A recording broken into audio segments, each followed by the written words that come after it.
Have you ever wondered why, even having access to everything you've always dreamed of, you still feel empty inside? Why you spend hours on your phone without realizing it, even knowing it's bad for you? Now imagine discovering that your freedom is a carefully constructed illusion, that every click, every purchase, every moment of pleasure was planned by someone to keep you exactly where you are.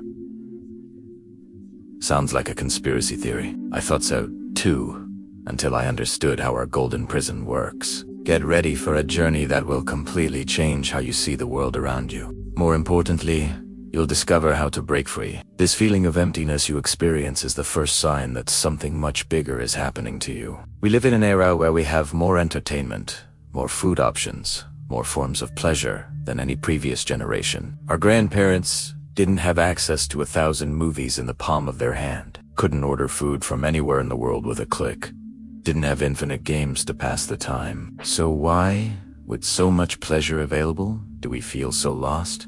The emptiness you feel has a name. It's the dopamine hangover. Your brain was designed to feel pleasure when it achieved something important for your survival, when our ancestors found food after days of hunger, when they discovered clean water in the desert, when they found shelter during a storm. In these moments, their brain released dopamine as a reward. It was a perfect system that kept us alive and motivated to seek what we needed. But today, this ancestral system has been completely hacked. Every notification that lights up your screen, every like that appears on your photos, every new purchase you make online triggers the same chemical our ancestors felt when securing their survival. The problem is that this artificial pleasure never truly satisfies. It mimics the feeling of achievement without you actually having achieved anything. It's like drinking salt water when you're thirsty. The more you drink, the thirstier you get. And this is exactly what's happening with your life.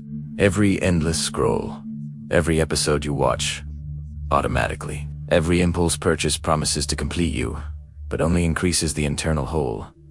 You're not broken. You don't have weak willpower. You're being manipulated by systems created specifically to keep you in this state of constant hunger. Think about how the pleasures of previous generations were. Your grandfather might have played guitar at the end of the day. Your grandmother might have spent hours cooking a special recipe. They walked to neighbors' houses to chat. They read entire books from beginning to end. They built things with their own hands.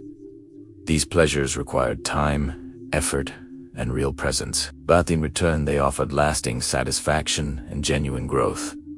Compare that to your current pleasures. How many of them require you to actually be present? How many leave you more capable and stronger afterward? How many create memories you'll fondly remember in 10 years? Most of your pleasure moments are passively consumed, forgotten within minutes, and leave you wanting more without ever really satisfying you. But before understanding how to escape this trap, we need to discover how we got here. And this story begins well before smartphones existed. The answer to your emptiness began to be written in 1932, when a British writer named Aldous Huxley had a frighteningly accurate vision of the future. Huxley wasn't just anyone. He grew up in a family of renowned scientists, was the grandson of one of history's greatest biologists, and had access to the most influential intellectual circles of his time. This gave him a unique perspective on how humans function and how they can be controlled. Huxley lived in an era of radical transformations. He saw World War I devastate Europe, witnessed the emergence of mass production, observed how war propaganda could manipulate entire populations. He was surrounded by thinkers who studied psychology, sociology, and the first experiments with behavioral control. All this context prepared him to see something others couldn't yet see. During the rise of totalitarian regimes in Europe, while Hitler was rising to power in Germany and Stalin was consolidating his control in the Soviet Union, Huxley perceived something no one else was seeing. While everyone feared control through brute force, explicit violence, and military repression, he imagined something far more efficient: control through pleasure. In his book, Brave New World, he created a society where nobody needed to be forced to obey. There were no guards on the streets, no overcrowded prisons, no public executions to intimidate the population. People simply didn't want to rebel because they were too happy being slaves. They had constant pleasure, infinite entertainment, immediate satisfaction of all desires. And in return, they completely abdicated their freedom and autonomy. Huxley's genius was understanding that pleasure can be a stronger chain than any physical shackle. When you're having fun, you don't think about escaping. When you're satisfied, you don't question the system that keeps you satisfied. And this is exactly what he predicted for our future. Slavery, disguised as freedom. Control so subtle that the victims themselves would defend it. What seemed like science fiction in Huxley's time is now our daily reality. But to understand this completely, we need to compare his vision with another famous prophecy about the future. And this comparison will shock you. You've probably heard of George Orwell and his book 1984, published in 1949. Orwell imagined a future where the government controlled people through constant fear, oppressive surveillance, and severe punishment. In Orwell's world, Big Brother was always watching you through mandatory screens installed in every home. Any word against the regime, any forbidden thought, any misstep led to prison, torture, or death. It was a world of absolute terror where obedience came from desperation and fear of being discovered. People in Orwell's world obeyed because they were afraid. They followed the rules because the alternative was pain, public humiliation, and disappearance. Control was exercised through brute force, explicit propaganda, and constant threat. It was a brutal system, but at least the victims knew they were being oppressed. Huxley saw something completely different and much more dangerous. In his dystopian world, nobody needed to be watched because nobody wanted to rebel. People were controlled through constant pleasure, infinite entertainment, and immediate satisfaction of all physical and emotional desires. There were no prisons because nobody wanted to escape the artificial paradise. There was no censorship because nobody wanted to read serious things or think deeply. In Huxley's world, people didn't obey out of fear. They obeyed out of pleasure. They voluntarily surrendered their freedom in exchange for guaranteed fun. And the most frightening part, they thought they were free. For decades, the world lived in fear of Orwell's prophecy. We feared surveillance cameras on the streets, authoritarian governments censoring newspapers, and political police knocking on our doors. Movies, books, and political discussions always focused on the danger of control by force. Manuel. Huxley's vision was silently materializing without resistance because nobody realized they were losing their freedom. Today, we carry devices that track us 24 hours a day, recording every place we visit, every person we talk to, everything we buy. But we do this voluntarily, because these same devices give us pleasure, convenience, and entertainment. We surrender our most intimate data to algorithms that know more about our desires than our own family. Not because we're forced to, but because we receive personalized content, relevant ads, and customized experiences in return. The difference is simple, but profound. Orwell warned us about a world where books would be banned by the government. Huxley predicted a world where nobody would want to read books anymore, because there would be so many other easier and more immediate forms of pleasure. Orwell feared that the truth would be hidden from us. Huxley feared that the truth would be drowned in a sea of irrelevant information. Guess which prophecy came true? You have access to all the books in the world on your phone, but you prefer watching short videos. You can learn any skill for free online, but you spend hours watching other people live their lives. Nobody prohibits you from thinking deeply, but you've lost the ability to maintain attention on anything for more than a few minutes. In Huxley's book, there was a substance called soma. It was presented as the perfect drug. It eliminated any emotional pain, any anxiety, any psychological discomfort, but without the physical side effects of traditional drugs. When someone felt sad, stressed, confused, or began to question the system, they simply took some and returned to being happy and obedient. It was distributed free by the government as part of every citizen's basic rights. In the novel, there was even an official slogan, "A Graham is better than a damn." Whenever a conflict arose, an emotional difficulty, an existential crisis, the solution was to take soma and forget the problem.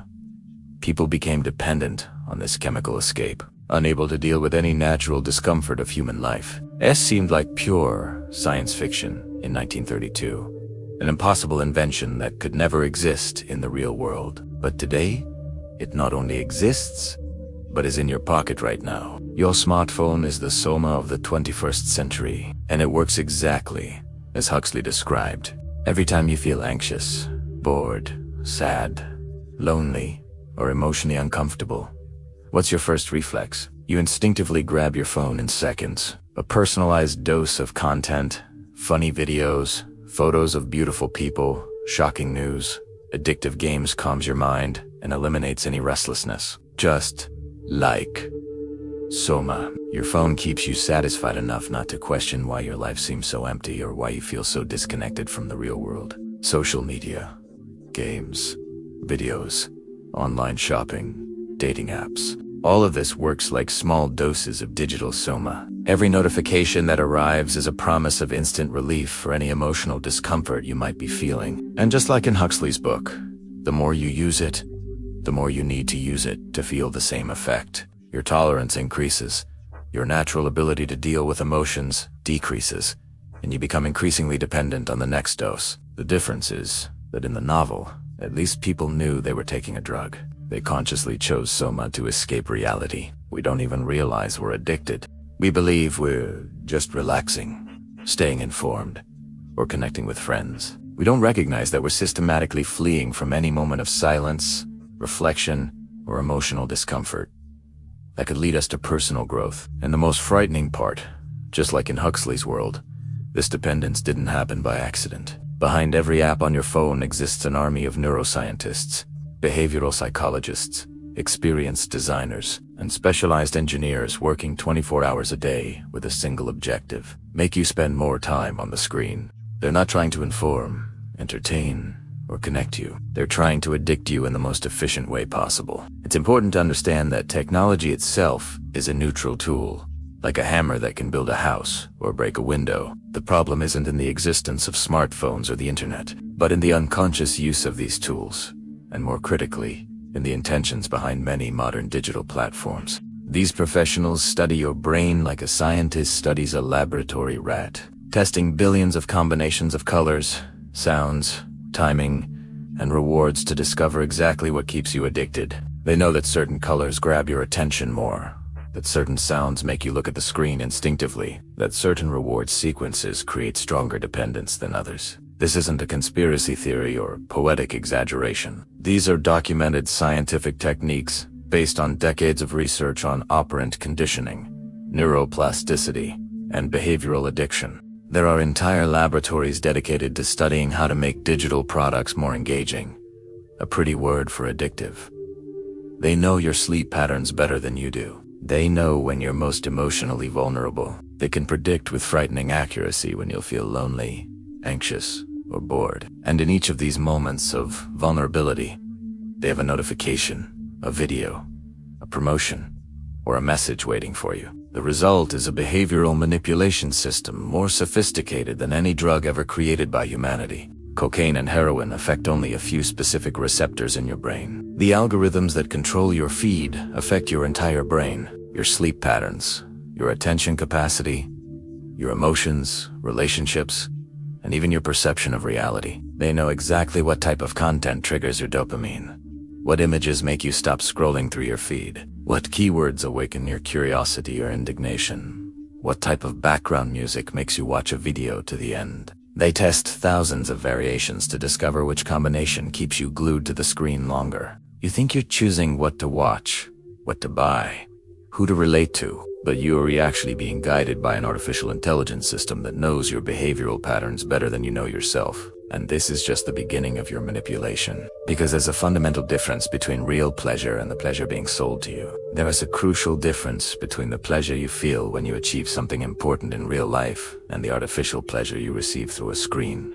And understanding this difference is fundamental to your liberation, because it explains why you can have access to more entertainment than a medieval king and still feel miserable. Real pleasure, authentic pleasure, has specific characteristics that evolved over millions of years to help us grow, learn, and genuinely connect with other human beings. Generally, real pleasure involves some initial effort, some challenge that needs to be overcome. Learning to play a musical instrument is difficult and frustrating at first, but the satisfaction of being able to play a complete song is infinitely deeper and more lasting than watching someone play on your phone. Authentic pleasure also creates vivid and lasting memories that enrich your personal identity. You clearly remember the first time you managed to cook a complex dish without help, the first time you completed a long run, the first really deep conversation you had with someone special, the first time you created something with your own hands. These memories become part of who you are, increase your self-confidence,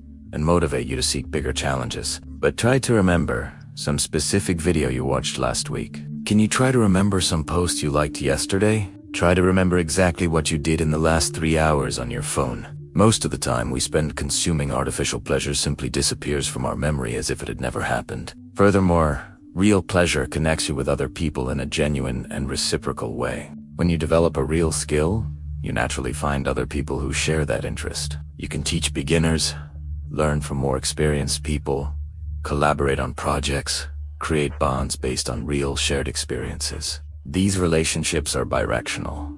You contribute as much as you receive. Compare this to your digital connections. You follow hundreds or thousands of people, but how many actually know you? How many would care if you disappeared tomorrow? How many would look for you if you needed real help? Most of your online connections are you consume their lives, but they don't even know you exist. Finally, authentic pleasure increases your personal capacity cumulatively. Every book you read prepares you to understand more complex books. Every kilometer you run makes the next one easier. Every skill you develop gives you a foundation to learn related skills. Real pleasure transforms you into a more capable, more interesting, more useful person to your community.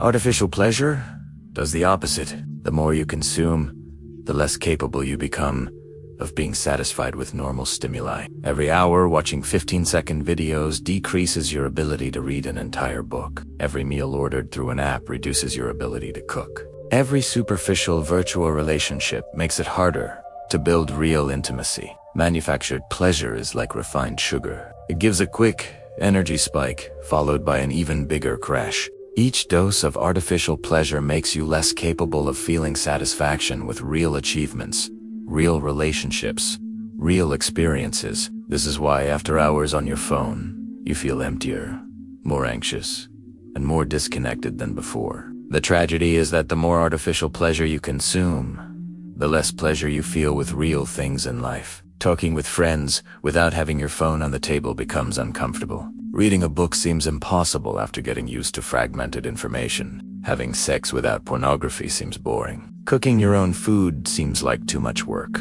Your ability to feel genuine satisfaction has been systematically sabotaged. And now we reach the most important point. How this manipulation is specifically destroying 3 fundamental areas of your life, turning you into a slave without you realizing it. The first pillar of your modern slavery is in how you relate to other people. And here, we need to be brutally honest about what's happening to human relationships in our society. In the past, building a deep relationship with someone required time, patience, real vulnerability, and the willingness to grow together with another person. You got to know someone gradually through long conversations, shared experiences, conflicts resolved together. You learn to deal with the other person's imperfections, to forgive mistakes, to support during difficulties. It was a slow and sometimes painful process, but it created bonds that could last decades. This type of relationship required you to develop real emotional skills: empathy, patience, communication, conflict,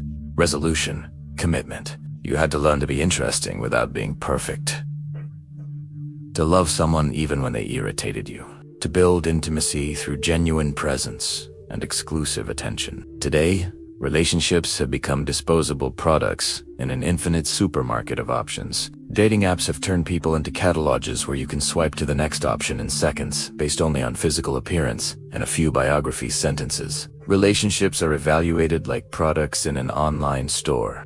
If it's not perfect immediately, if it requires too much effort, if it has any defect, you simply trade it for a newer model. The result is an entire generation that no longer knows how to build real intimacy. They know how to have sex, but don't know how to make love. They know how to send funny messages, but don't know how to have deep conversations. They know how to present themselves attractively online, but don't know how to be vulnerable and authentic in person. But the problem goes far beyond romantic dating. Even long-term relationships, marriages, and old friendships are being affected by this consumerist mentality. How many times have you been physically present with someone you love, but mentally you were checking notifications on your phone? How many important conversations were interrupted because a message seemed more interesting? How many times did you prefer watching strangers' lives on the internet instead of building real memories with real people? Your ability to be truly present with another person, to give total attention, to listen without judging, to share genuine emotions, is being systematically destroyed. And without this ability, all your relationships become superficial, unsatisfying, and disposable. The most perverse part is that this destruction of intimacy is sold as freedom and empowerment. You can meet thousands of people online. You can have infinite partner options. You can avoid any emotional discomfort by simply blocking someone or swiping to the next one. You can maintain relationships only through messages without ever having to deal with the complexity of being physically present with another human being. But freedom without depth is just disguised loneliness. And this brings us to the second pillar of your slavery. The second way you're being controlled is through the illusion that you are what you buy. Your identity has been hijacked by consumption, and you didn't even notice when it happened. If I asked you to describe yourself, how many of your words would be about products, brands, or things you own? Think honestly about how you present yourself to other people. You talk about the clothes you wear, the places you frequent, the products you consume, the experiences you buy. Your personality has become a carefully curated collection of purchasing decisions. You're no longer a person with unique tastes. You're a demographic profile with predictable consumption patterns. This didn't happen by accident or by your conscious choice. There's an entire multi-billion-dollar industry dedicated to making you confuse products with personal identity. Every company you see has invested millions of dollars in psychologists, neuroscientists, and marketing specialists to create a brand personality that you can wear by buying their products. You don't just buy sneakers. You buy the identity of an athletic and determined person. Me. You don't just buy expensive coffee. You buy the identity of a sophisticated person with good taste.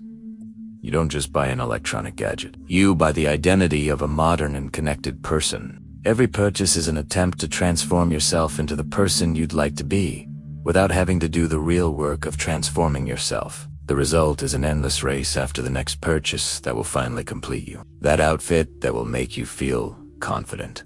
That online course that will change your life.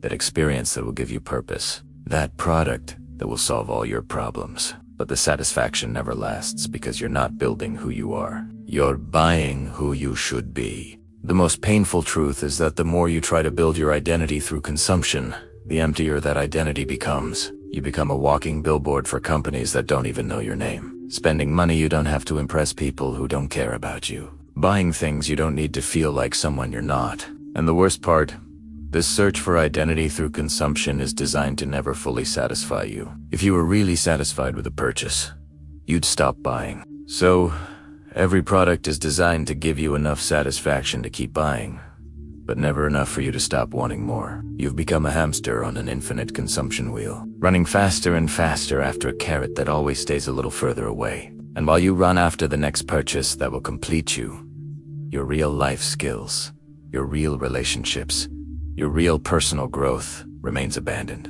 The third pillar of your prison is perhaps the most subtle and most dangerous. You've been transformed into a spectator of your own life. Instead of living real experiences, you consume virtual experiences. Instead of creating things with your own hands, you only consume other people's creations. Instead of solving your own problems and building your own story, you watch other people solve fictional problems on screens. Think honestly about how many hours of your day you spend watching other people live. Influencers traveling to exotic places you'll never visit. Professional gamers achieving epic victories in worlds that don't exist. Fictional characters finding true love in stories that never happened. People cooking dishes you'll never try to make.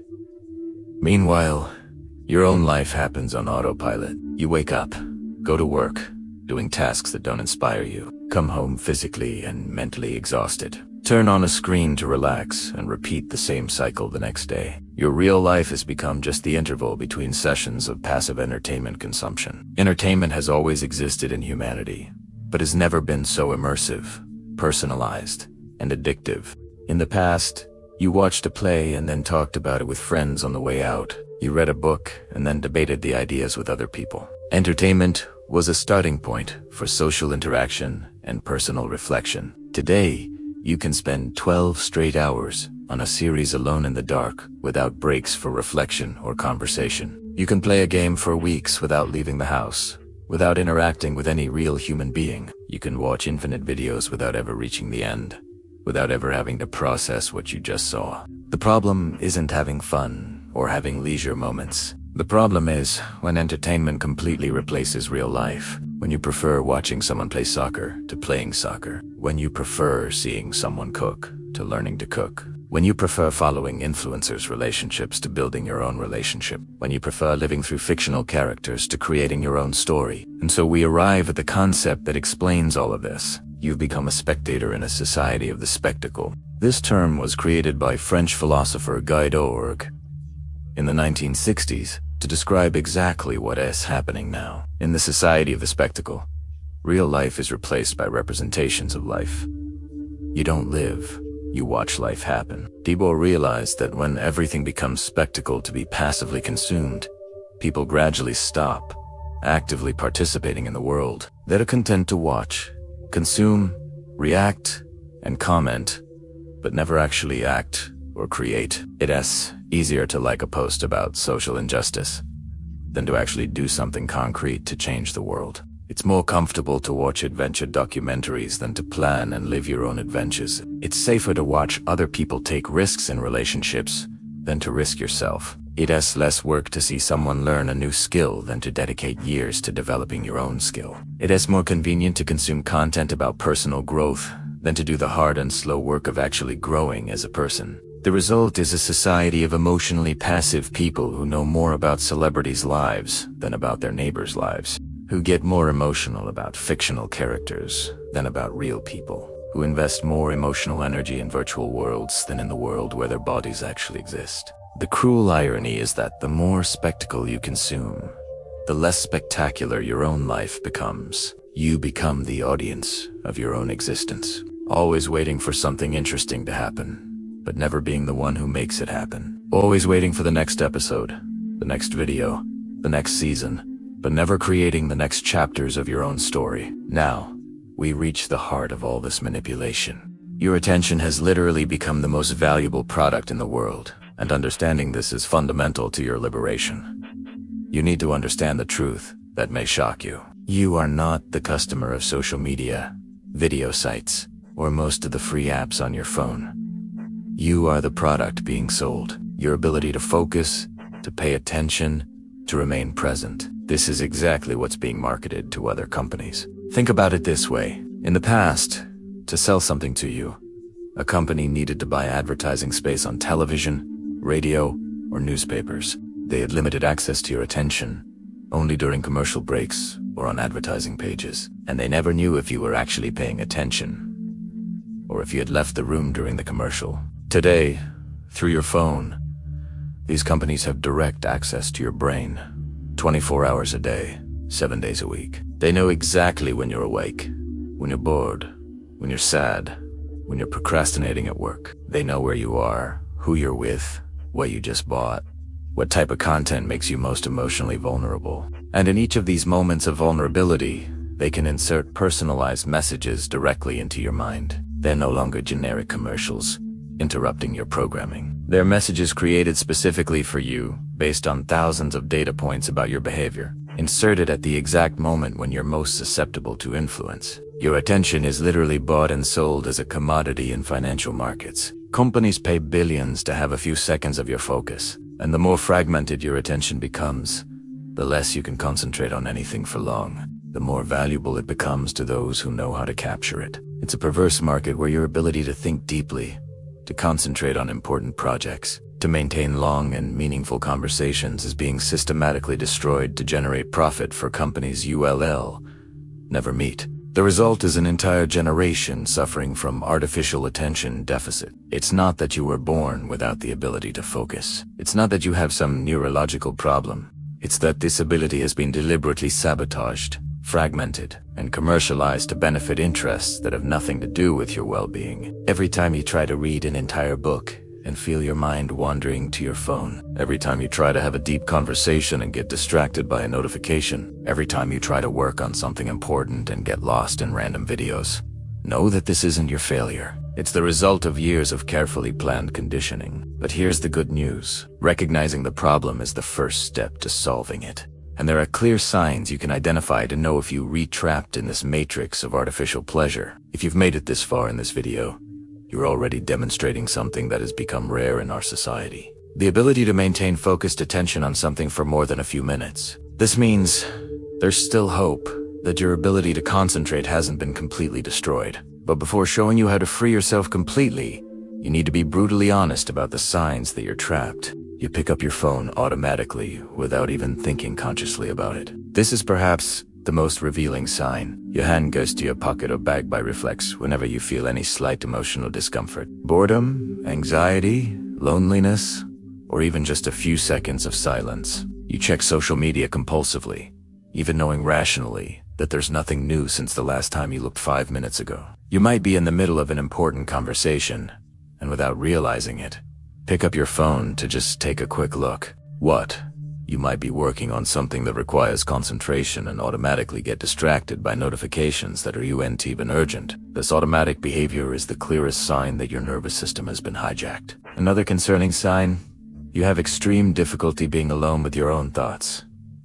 Silence makes you uncomfortable or even anxious. You constantly need music, podcasts, videos, or any external stimulus to feel good. The idea of spending an hour without any entertainment, just present with what's happening in your mind, terrifies you. This is particularly revealing because the ability to be comfortable with yourself in silence has always been considered a sign of emotional maturity and mental health. If you can't tolerate your own company without distractions, how can you expect other people to want your company? You might also notice that you constantly postpone important decisions, significant projects, or necessary conversations to watch just one more episode or just one more video. You know perfectly well that feeling of wanting to stop consuming entertainment, but not being able to. It's as if something bigger than your conscious will control your fingers, your clicks, your choices. You might be consciously tired of watching things, even bored with what you're seeing, but still unable to turn off the screen and do something productive. This is behavioral addiction at the most basic level, continuing a behavior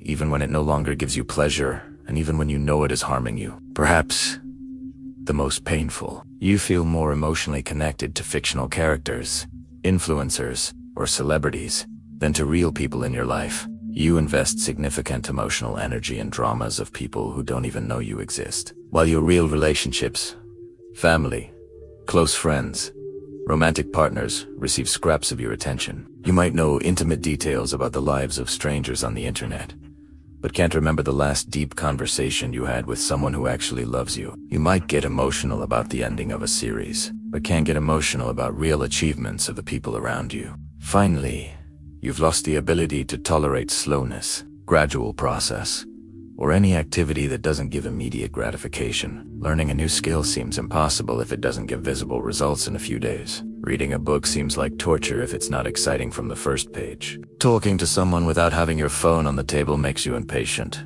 Your mind has been conditioned to expect constant and immediate rewards. Any activity that requires patience, persistence, or tolerance for initial frustration seems unbearable. This prevents you from developing any real skill, building any deep relationship, or creating anything meaningful in your life. If you recognize yourself in several of these patterns, you're living on emotional autopilot, being controlled by external systems instead of making conscious choices about your own life.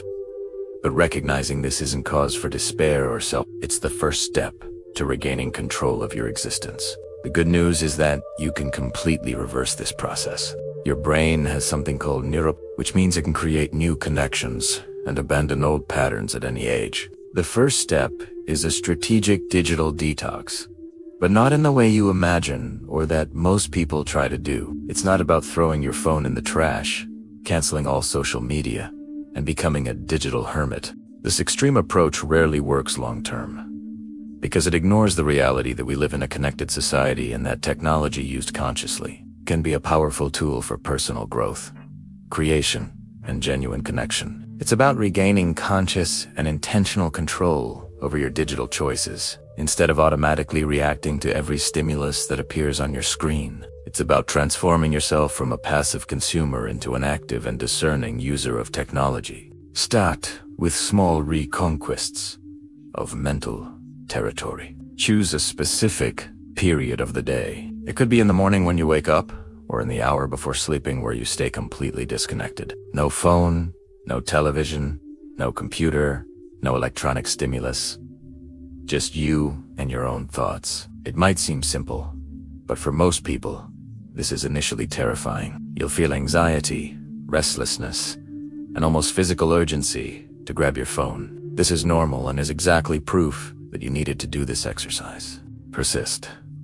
Let the anxiety exist without trying to eliminate it immediately with distraction. During this time of silence, don't try to force positive thoughts or complex meditations. Simply observe what comes up in your mind. You might discover important worries you were avoiding, emotions you were suppressing, creative ideas that didn't have space to appear amidst the constant noise. The next step involves doing a brutal audit of your digital consumption. Go through all your social media and remove everything that doesn't add real value to your life. Stop following people who only make you feel inadequate, envious, or irritated. Stop consuming content that makes you anxious, angry, or depressed without any constructive purpose. This might mean unfollowing 80% or 90% of the accounts you currently follow.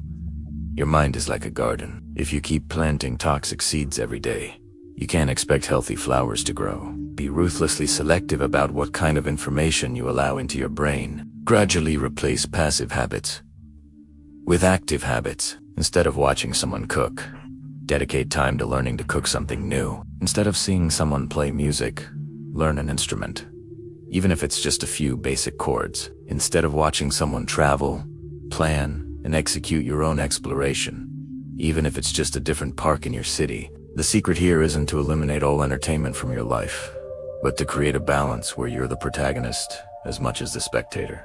For every hour you would spend passively consuming, invest at least 15 minutes actively creating, building, or learning something. Reconquer your deep attention capacity through deliberate practice. Choose an activity that requires sustained concentration. It could be reading physical books, solving puzzles, learning a new skill, or even just having long conversations without distractions.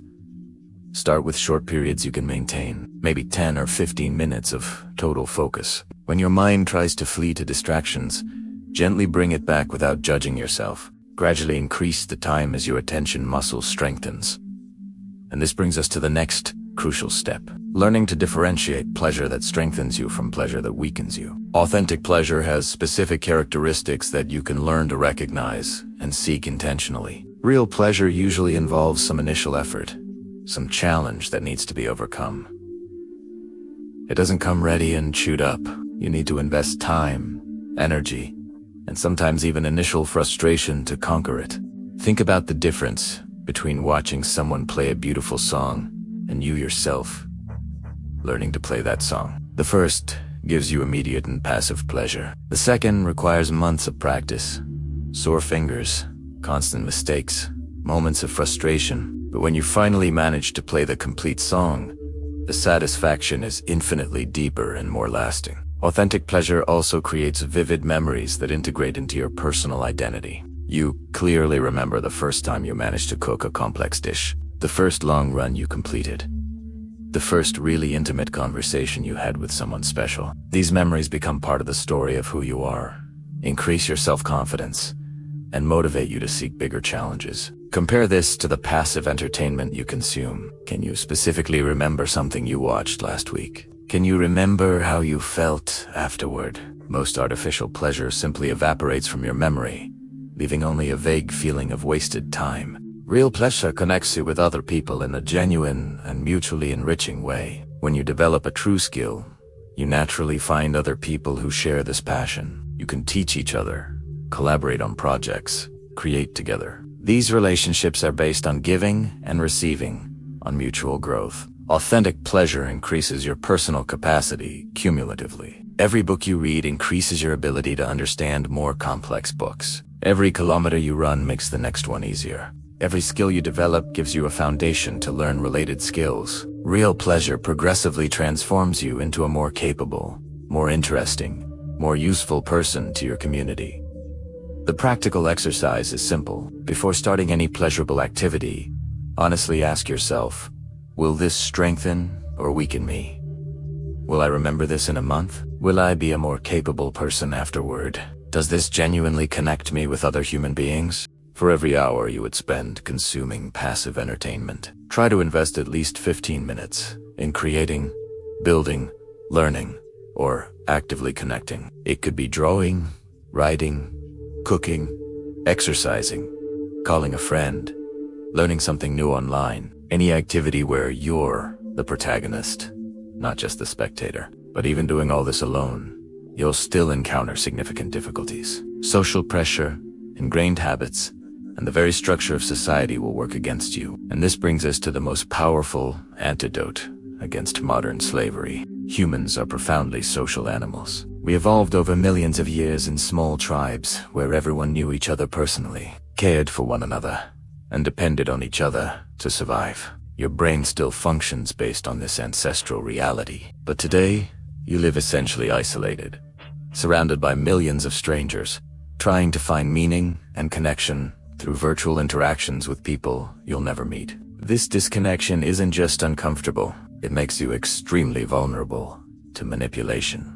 When you don't have a real community that cares about your well-being, it becomes much easier to be exploited by systems that pretend to care only to extract value from you. Real community is the most powerful antidote against modern manipulation because it offers you something no algorithm can simulate. Genuine acceptance based on who you really are, not on what you consume, produce, or appear to be. When you're a part of a true community, you have real responsibilities to real people, relationships that require reciprocity, purpose that goes beyond personal satisfaction. Start small and be strategic. Look for a regular in-person activity where you'll meet the same people repeatedly over months. It could be a walking group, an in-person class, volunteer work, a sports practice, a study group, a religious or spiritual activity, even a shared hobby. The important thing is that it's something that happens in the physical world with regularity and consistency. Virtual or sporadic meetings don't create the type of bond you need.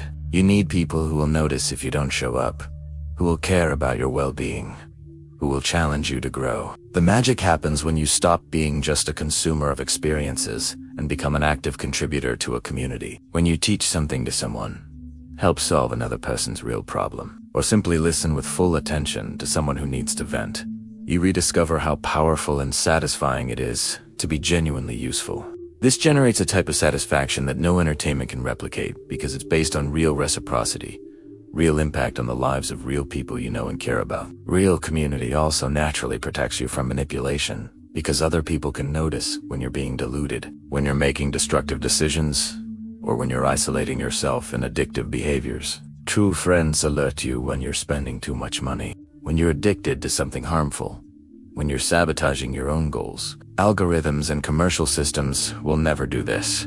They profit exactly from your weaknesses, your insecurities, your addictions. A real community has interest in your long-term growth and well-being. And this brings us to the last and most important point. How you, by becoming a more awake and conscious person, can inspire other people around you to free themselves too. When you start living more consciously and intentionally, something interesting and powerful happens automatically. You become a living example of an alternative. Not because you're preaching, criticizing others, or trying to convert anyone, but because your own energy and presence change in a perceptible way. You become more present during conversations, able to give full attention without getting distracted by your phone. You become more creative and interesting because you're actively creating things instead of just consuming. You become calmer and more centered because you're not constantly bombarded by external stimuli.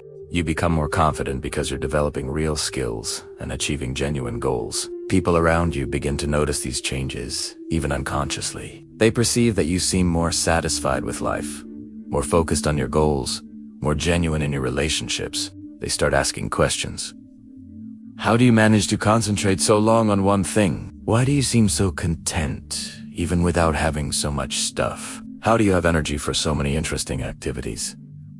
Your answer doesn't need to be a sermon about the dangers of technology or a criticism of their lifestyle. It can simply be, I decided to be more intentional about how I use my time and energy. Or I discover that doing real things makes me more satisfied than just watching other people do things. Awakening is naturally contagious, but only when it's genuine and not forced. When you've really transformed your life for the better. When you're genuinely happier and more fulfilled, other people naturally feel inspired to consider similar changes. You don't need to convince, argue, or persuade anyone. Your own transformation is the most powerful argument. Remember, you don't need to awaken the entire world.